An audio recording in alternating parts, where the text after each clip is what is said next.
Experiencias y reflexiones docentes. Espacios constructivos.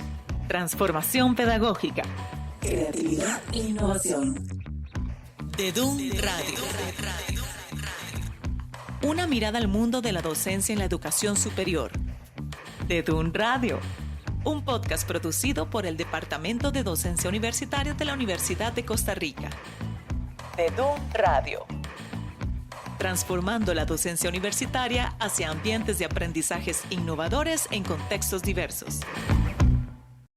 Muchísimas gracias por acompañarnos en DEDUN Radio, este podcast del Departamento de Docencia Universitaria de la Universidad de Costa Rica, en el que conversamos con personas expertas o vinculadas al ejercicio docente, siempre con el objetivo de crear una reflexión y de apoyar, mejorar esa práctica docente. Para este episodio tenemos como invitada a la doctora María José Cascante Matamoros, quien es vicerrectora de Vida Estudiantil. María José, bienvenida a DEDUN Radio. Muchas gracias por estar con nosotros. Muchas gracias, Carolina, por la invitación y por el interés de conocer sobre los proyectos de la vicerrectoría. Gracias. María José, es muy importante para nosotros llevar esta información a los y las docentes de la universidad para que tomemos conciencia, conozcamos más a nuestros estudiantes y tal vez quisiera empezar consultándole por las funciones que realiza la Vicerrectoría de Vida Estudiantil. Tal vez si usted nos comenta brevemente sobre de qué se encarga la Vicerrectoría. La Vicerrectoría de Vida Estudiantil es una vicerrectoría que en la Universidad de Costa Rica se crea en el tercer Congreso Universitario. Estamos en estos aniversarios de 50 años de existir. Es una vicerrectoría que principalmente brinda los servicios de apoyo para una calidad de la vida de las personas estudiantes durante su paso por la universidad. Entonces, se enfoca mucho en los tres pilares de los macroprocesos de la vida estudiantil, que es el ingreso a la universidad, la permanencia y la graduación. Entonces, en el ingreso, la vicerrectoría es la que se encarga de todo el proceso, por ejemplo, de inscripción a la prueba de aptitud académica, las exoneraciones de pago que se dan todos los años a las personas que se inscriben a esta prueba. Después, en conjunto con el Instituto de Investigaciones Psicológicas, con la Oficina de Orientación, todo el proceso de cómo se hacen adecuaciones a esa prueba. Es decir, es un acompañamiento incluso previo al ingreso a la universidad. También es la que lleva todo el concurso de ingreso a carrera y recinto, ¿verdad? Ya preparándose. Una vez que las personas ingresan a la universidad, es la vicerrectoría que acompaña a las personas becarias, procesa todas las becas que las personas solicitan, asigna las becas y le da el acompañamiento ya también a las personas becarias. Una vez que las personas ingresan, empiezan como los servicios de acompañamiento. Entonces tenemos servicios de orientación, de trabajo social, de psicología educativa. También tenemos servicios de salud, donde está todo lo que da la Oficina de Bienestar y Salud, ¿verdad? Prevención de la salud, recreación. También están todos los programas estudiantiles, voluntariado, liderazgo, deportivos, artísticos, culturales. Todos estos programas están inscritos en la Vicerrectoría de Vida Estudiantil. Y luego en la Oficina de Registro, que también es parte de la Vicerrectoría, que es la que lleva todo el registro de la información de las personas estudiantes, también es la que garantiza el egreso, es decir, todos los procesos que tienen que ver con la graduación. Entonces, nuestros objetivos principales es el acompañamiento desde el ingreso hasta la graduación de las personas estudiantes para garantizar su permanencia y su graduación. Son muchos los servicios que damos, ¿verdad?, a lo largo de diferentes oficinas coadyuvantes a la vicerrectoría y también desde aquí, desde el despacho directamente. Gracias, María José. Y tenemos que, este primer perfil estudiantil universitario de la Universidad de Costa Rica es un estudio estadístico sobre la población estudiantil universitaria que se realizó en el año 2022, ¿cierto? Una de las cuestiones que yo creo que la Universidad de Costa Rica ha quedado un poco rezagada es conocer a sus poblaciones. Y en este sentido, nosotros tenemos sistemas informáticos que realmente no nos permiten extraer información tan profunda como lo que se hizo con el perfil. Entonces, lo que buscábamos era tener un censo ¿verdad?, de nuestra población estudiantil con miras en poder generar datos estadísticos generales, pero también que pudieran ser desagregados para todas las unidades académicas, sedes y recintos de la institución. Es decir, que fuera un instrumento útil para la toma de decisiones en todos los niveles de la universidad. Y este perfil se desarrolla a nivel global, o sea, toma en cuenta la sede Rodrigo Facio, toma en cuenta las demás sedes y los demás, y los demás recintos. Sí, una de nuestras preocupaciones principales es que fuera estadísticamente similar, digamos, en composición a toda nuestra estructura territorial. Entonces, como la Universidad de Costa Rica es una universidad tan compleja, porque no solo es una institución grande a nivel de cantidad de personas estudiantes, sino está desagregado en todas sus sedes y recintos. Nuestra preocupación es que pudiera ser estadísticamente útil a todos esos niveles, pero más allá no solo de las sedes y recintos, a nivel de todas las unidades académicas. Entonces, lo que nosotros buscamos es que tuviera un porcentaje de respuesta a nivel de todas las unidades académicas. Entonces, en este momento, las sedes y las unidades académicas han solicitado esa información y la pueden utilizar para la toma de decisiones, para los procesos de acreditación y reacreditación, ¿verdad? Es un censo integral de toda nuestra población. Eso sí es de grado, no incluye los posgrados porque es una población distinta, digamos, a la población de grado. Tal vez si usted nos comenta cómo fue este proceso, este censo, este estudio estadístico que comenzó en el año 2022, pero que se presentó en el 2024, ¿cierto? Sí, pues, es un proceso interesante. Realmente yo soy académica, ¿verdad? Trabajo en la Escuela de Ciencias Políticas regularmente y estos 4 años estuve aquí representando en vida estudiantil al rector Gustavo Gutiérrez. Una de mis preocupaciones era cómo podemos nosotros tomar decisiones si la mayoría de las situaciones o preguntas que nuestras diferentes personas tienen con respecto a las estudiantes son mitos, ¿verdad? O sea, habíamos empezado a trabajar con que la gente pensaba alguna cosa de las personas estudiantes, pensaba otra, tenía tal vez alguna experiencia y por tanto esa experiencia se convertía en un dato. Y a mí me preocupaba que eso se convirtiera en la forma en que las personas tomaban decisiones en la institución a través de esos mitos, de esas construcciones colectivas de las problemáticas. Y además, porque bueno, primero nunca se había realizado, o sea, no podíamos tener una fotografía de nuestra población estudiantil, nunca se había hecho. Entonces, esa construcción, ¿verdad?, de los mitos cada vez se vuelve más amplia, esto lo vimos a todos los niveles de la sociedad. Y luego que veníamos saliendo de la pandemia, ¿verdad? Entonces, habían problemáticas de la vida estudiantil que no conocíamos, que nos estaban un poco sobrepasando como institución, especialmente las temáticas de salud mental. Entonces, en esa preocupación con el equipo aquí de la vicerrectoría, que es un equipo que tiene un gran compromiso con la vida estudiantil, pero no es lo mismo que trabajar en un centro de investigación, ¿verdad? No podíamos inscribir un proyecto, tener un tiempo dedicado solo a eso.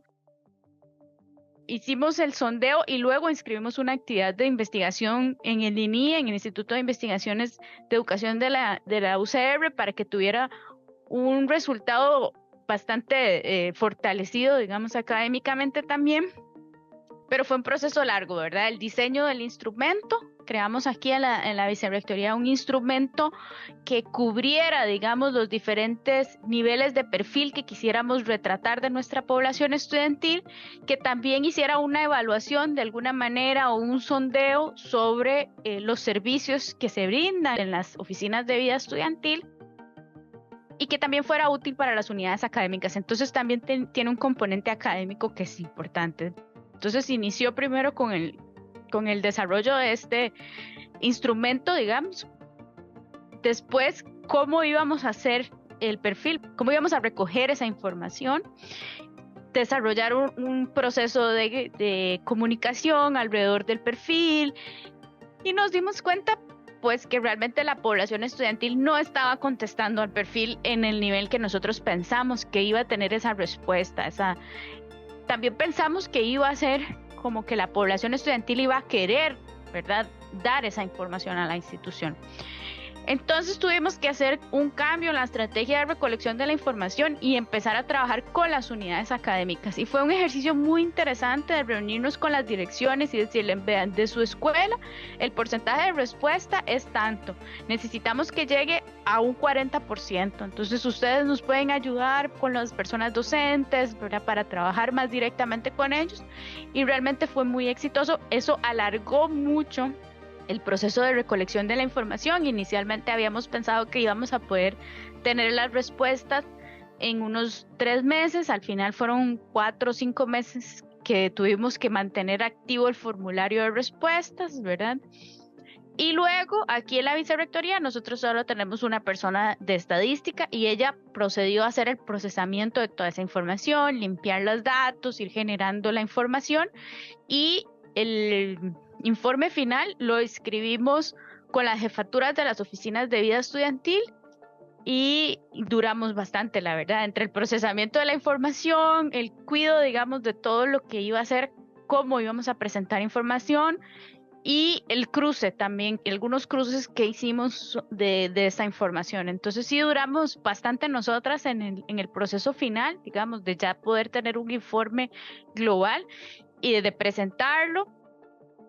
Y también tuvimos un periodo posterior a esa presentación y cierre, digamos, del proyecto, que fue darle a esas unidades académicas que lo solicitaran la información desagregada para cada una de sus unidades académicas o sedes.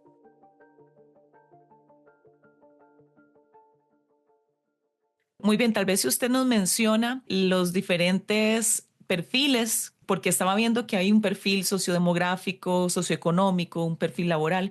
Entonces, tal vez si usted nos menciona cuáles fueron los perfiles que se establecieron. Sí, claro. Bueno, nosotras lo que pensamos es que no podíamos simplemente hacer como un retrato de esta población como de la nada, ¿verdad? Entonces, hicimos primero también una serie de antecedentes de qué información, o sea, el perfil incluye también todo lo que se ha intentado hacer antes de mapeo de nuestras poblaciones estudiantiles, especialmente de CONARE, y luego una sección también de contexto, donde hacemos un análisis de la coyuntura que se estaba viviendo en el momento que se hace la recolección de la información y también hay un apartado metodológico, digamos, todo queríamos como que fuera muy transparente esa fotografía de nuestra población estudiantil. Y luego, con respecto a las secciones del instrumento de encuesta que nosotros aplicamos a la población estudiantil, pudimos organizar la información teniendo un perfil que es sociodemográfico, entonces ahí nos da, digamos, de dónde proviene nuestra población estudiantil, cuál es su autoidentificación, digamos, de raza, de género, de diferentes aspectos, digamos, de lo que sería esa estructura sociodemográfica amplia de la población. Luego pasamos al perfil más bien socioeconómico, donde ya nos informan las personas estudiantes de cuál es la composición económica de su grupo familiar, ¿verdad? ¿Quiénes serían las personas proveedoras de ese grupo familiar? ¿Cómo financia sus estudios en la universidad? Y ahí, digamos, se enmarca también el tema laboral, ¿verdad? Donde nos cuentan si trabajas, si no trabajas, si trabajas esporádicamente. El tema académico que planteaba antes tiene que ver con cuántas carreras estudia, si logra ir avanzando en el plan de estudios de forma uniforme, digamos, con lo que está planteado, si se encuentra retrasado o si no. Y luego el perfil de salud, que también era, por decirlo de alguna manera, una de esas partes esenciales de la composición que queríamos tener, ¿verdad? Por todo el tema de salud mental y ahí podemos identificar, digamos, algunos ya de los mitos que se han generado alrededor de la población estudiantil, porque vemos que la población estudiantil de la Universidad de Costa Rica, en general, en su composición más amplia, es una población bastante sana, pero sí que en la población identifica algún malestar, la mayoría de esa población sí señala que es un malestar emocional. Y luego también otro mito que se ha ido generando, ¿verdad? Que es saber cuál es la población madre y padre de la institución, cuántas personas hay, cómo está distribuido. Y finalmente cerramos con un mapeo de cómo se valoran los diferentes servicios y necesidades. Ahí, digamos, están temas de de si tienen algunas capacidades específicas, otros idiomas, si manejan bases de datos, cosas así que pueden ser muy útiles para las unidades académicas. Estás escuchando DEDUM Radio. Transformando la docencia universitaria.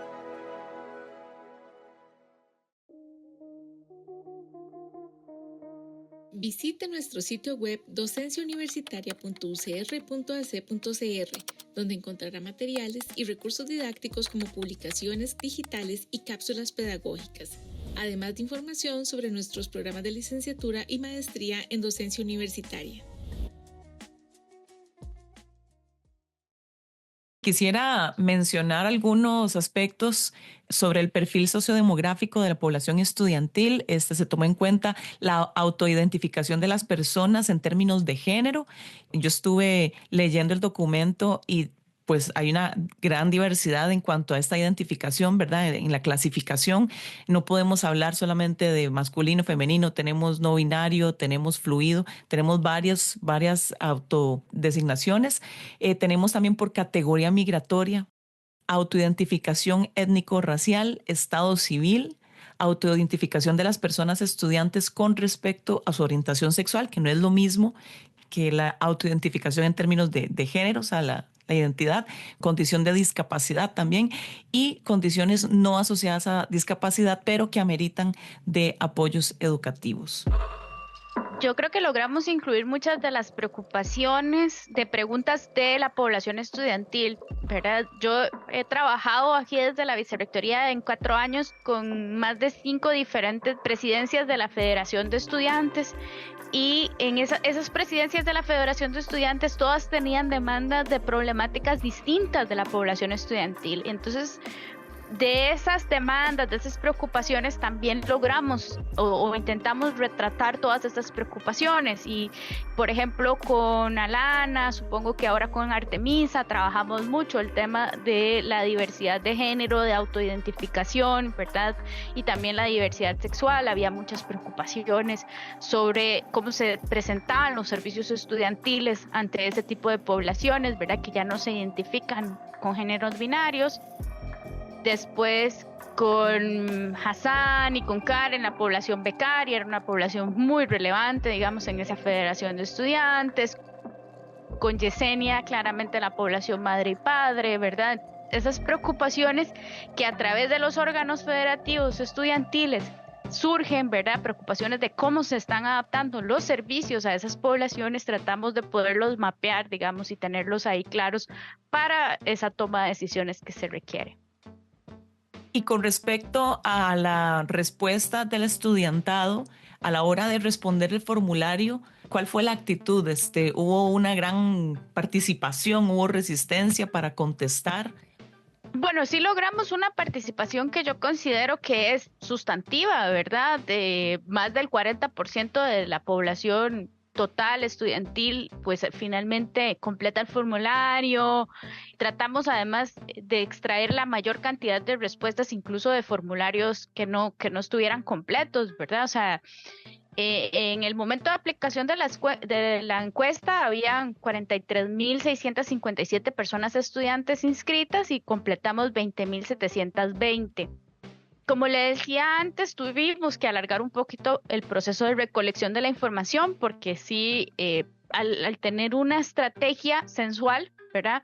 ¿Por qué hicimos un censo? Porque no teníamos nada con qué compararlo. No sabíamos si nuestros datos iban a ser estadísticamente adecuados, ¿verdad? Para el tratamiento de la información. Entonces, incluso el perfil, como usted lo leyó, tiene referencias a otras encuestas, a bases de datos que sí se pueden extraer, como para ir validando la información estadística que nosotras íbamos recolectando. Y creo que al final se logró, o sea, yo creo que 20.000 personas estudiantes de todas las sedes y recintos, como hablábamos antes, es una respuesta bastante adecuada. ¿Y se realiza, qué sé yo, alguna comparación en cuanto a las necesidades o las características de la población estudiantil en el Valle Central con respecto a las áreas periféricas? En el informe final, no específicamente. Lo que nosotros le planteamos a las sedes es que ellos nos solicitaran la información para que pudieran tener acceso a esos datos, ¿verdad? Para que, o sea, nuestro objetivo era presentar un análisis global general, pero con información disponible para todas las unidades académicas, y ahí se podría hacer, digamos, un mapeo más de las necesidades específicas que tiene cada sede, si es necesario adecuar algún servicio o alguna necesidad, ¿verdad? Incluso después de que ya nosotras como Vicerrectoría de Vida Estudiantil pudimos completar esta información y hacer un análisis de esos datos, sí llegamos a la conclusión de que hay algunas desigualdades, por ejemplo, en el sistema de becas. Si quiere, le cuento así rápidamente. Nosotros tenemos un servicio a nivel de Rodrigo Facio y de la sede de Occidente que se llama la Casa Infantil Universitaria. Es un servicio de cuidado para la población madre y padre, pero solo se da en esas dos sedes. Y ya viendo la distribución de la información, pues claro que hay población madre y padre en otras sedes y recintos que no tienen esos servicios de cuidado. Entonces la universidad sí que genera una desigualdad en eso. También sabemos que a nivel de coyuntura política estamos en un momento donde no hay recursos para inversión como había en otros momentos cuando se crearon, por ejemplo, las casas infantiles universitarias. Entonces, en conjunto con la oficina de becas, hicimos un análisis y vamos a proponer al Consejo Universitario que estudie la viabilidad de generar un nuevo beneficio de becas para las personas madres y padres dentro del sistema de becas para que puedan subsidiar de alguna manera el cuidado de sus hijos e hijas.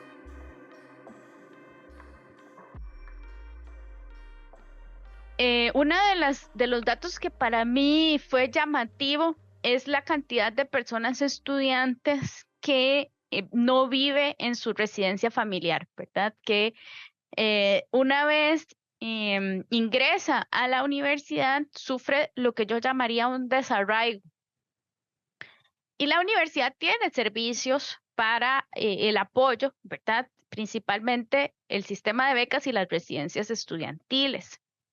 Sin embargo, la población desarraigada es mucho más amplio que las residencias estudiantiles y el sistema de becas la cubre por medio de otro beneficio, pero yo sí creo que la universidad debería avanzar en programas más pensados específicamente para ciertas poblaciones. Entonces, sería muy útil generar un programa que no solo a la población residente le dé un seguimiento durante esos primeros años de vida universitaria, sino a toda esa población desarraigada, porque probablemente es la población que es más, que es más vulnerable en esos primeros años, ¿verdad? Tener que desarraigarse de sus núcleos familiares, encontrarse, digamos, con la vida en otras sedes o recintos, porque no es solo en Rodrigo Facio, aunque claramente por la cantidad de población que hay en esta sede es donde mayor pasa, pero nosotros tenemos población, por ejemplo, que viene de Caribe y que está en Guanacaste, ¿verdad? Y todo eso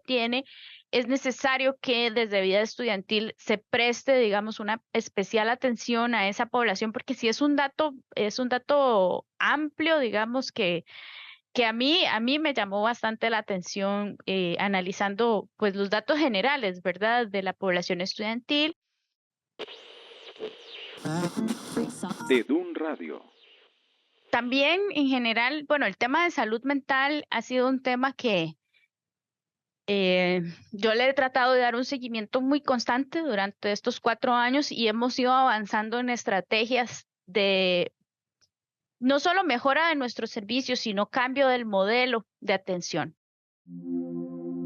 Cuando se crearon los servicios de atención de psicología educativa y de psicología clínica en la institución, el modelo era un modelo muy de atención, digamos, del malestar, ¿verdad? Pero ahora ya todas las tendencias analíticas nos dicen, ¿verdad?, desde la psicología que ese es un modelo muy individualista, muy capitalista. y que nosotros como sociedad latinoamericana más bien deberíamos estarnos enfocando en modelos mucho más comunitarios y de apoyo colectivo a las problemáticas. Entonces, nosotros avanzamos en crear un nuevo modelo mucho más enfocado en atenciones grupales.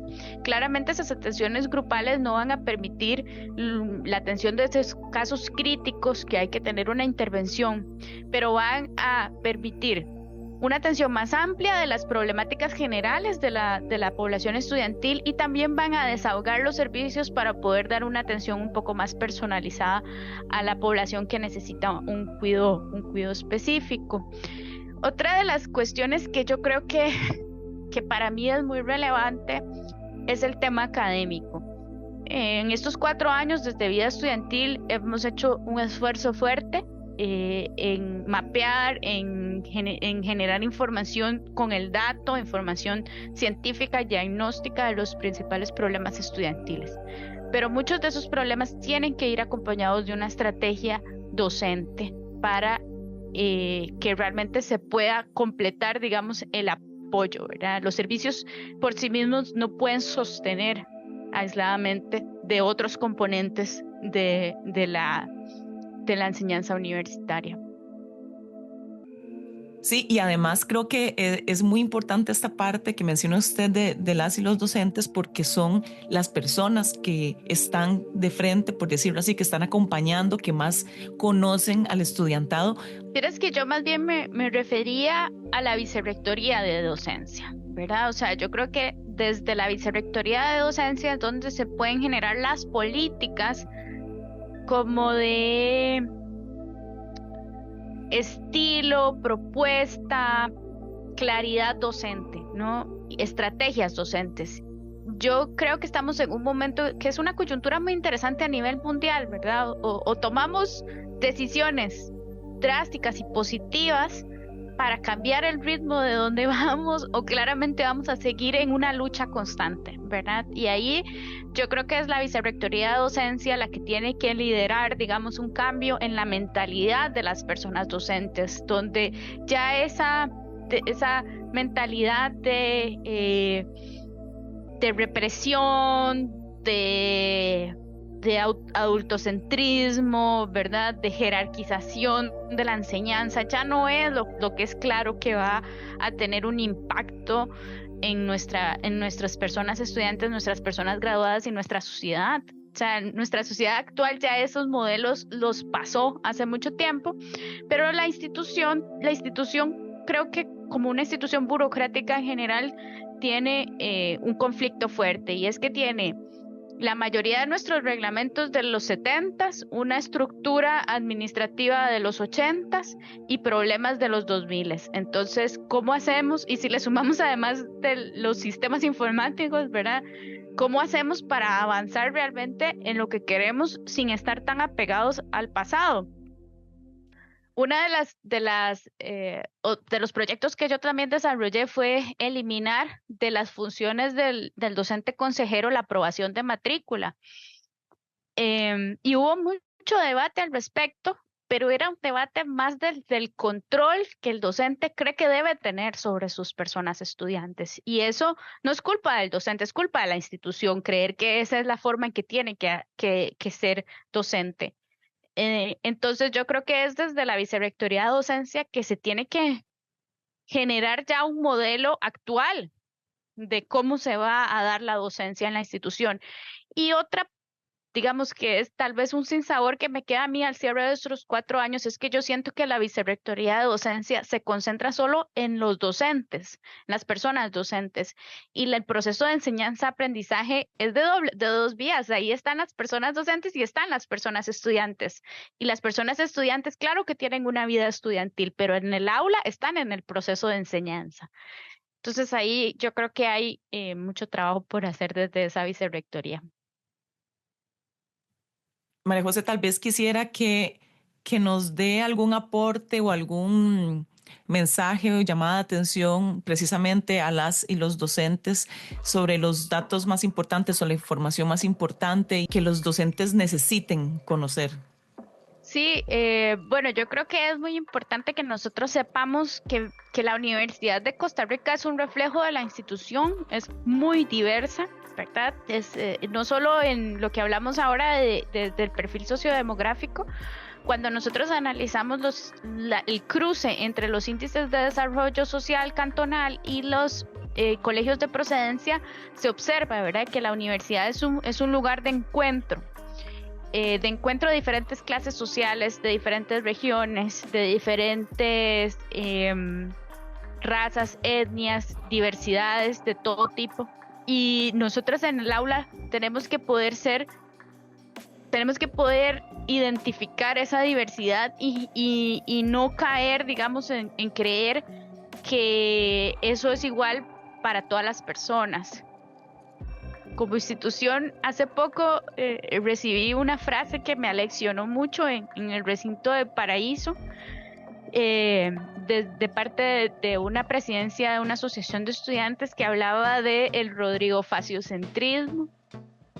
Tenemos que poder, digamos, trabajar en conjunto para el desarrollo adecuado de las sedes regionales, y eso significa una apertura que la universidad no ha tenido, ¿verdad? No ha tenido hasta ahora, y eso ha generado desigualdad de nuestra población estudiantil. Entonces, claro que tenemos servicios que son desiguales, oportunidades que son desiguales, y yo creo que el perfil nos brinda la oportunidad de tomar estos datos y tomar decisiones para ir trabajando a favor de una educación superior pública mucho más adecuada a las necesidades actuales de nuestro país.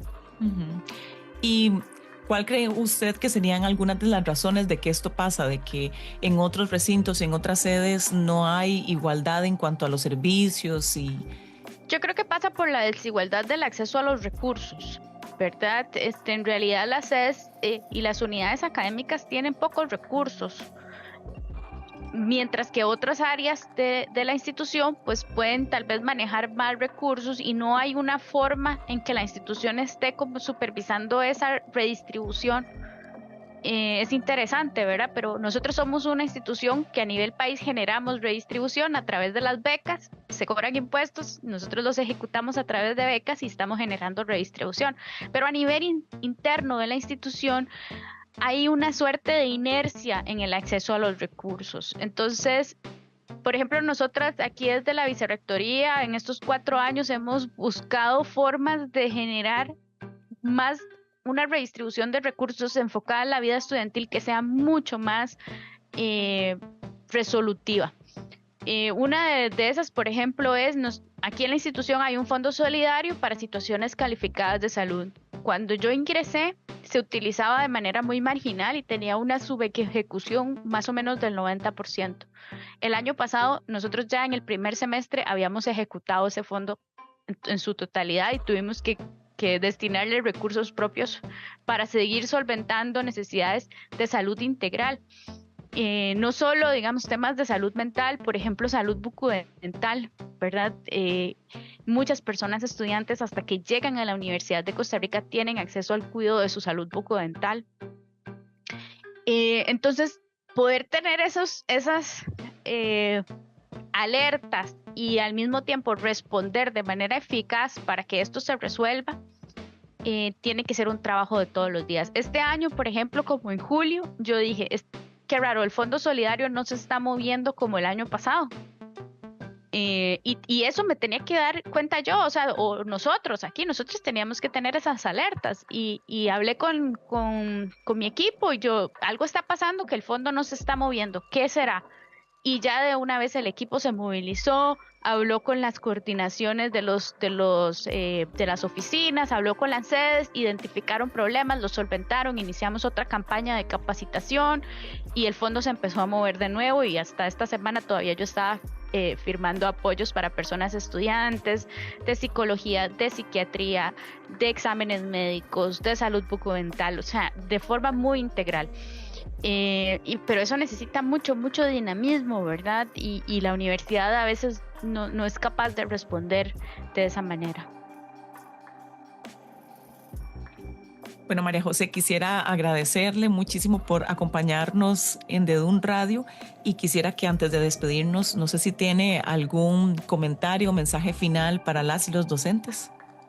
Sí, nosotros también desde la Vicerrectoría de Vida Estudiantil, ya terminó en semana y un par de días, pero la Vicerrectoría continúa trabajando, va a tener un nuevo sistema de atención psicológica que va a ser único, va a ser a través de una plataforma y va a tener un espacio para que las personas docentes puedan solicitar apoyos directamente. Entonces yo sé que a nivel del aula hay muchas situaciones que suceden y normalmente nosotros como personas docentes no sabemos cómo afrontarlas y no sabemos a quién pedir ayuda también, porque esta institución es compleja, es grande y muchas veces no recibimos la información adecuada. Este sistema, con solo poner algunos datos sencillos, va a poder conectar a las personas docentes con los servicios de vida estudiantil para afrontar situaciones que se den en giras, en el aula, crisis de diferentes tipos y creo que esto nos puede ayudar a nosotros en enfrentar, digamos, esas problemáticas que tal vez no estamos todavía capacitados y capacitadas para poder atender. Entonces es un servicio nuevo que vamos a poner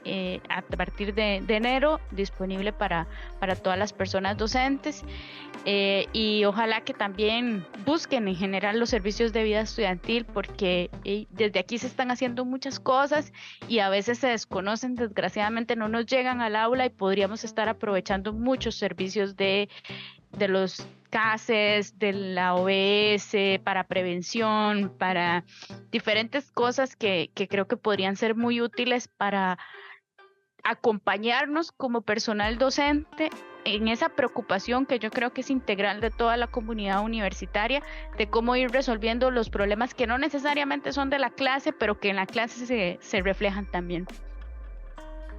Entonces, escuchamos en este episodio a la doctora María José Cascante Matamoros, vicerrectora de Vida Estudiantil hasta finales del 2024, ¿cierto? Sí. Bueno, muchísimas gracias por estar con DEDUN Radio y esperamos que tenga muchos éxitos en los nuevos proyectos.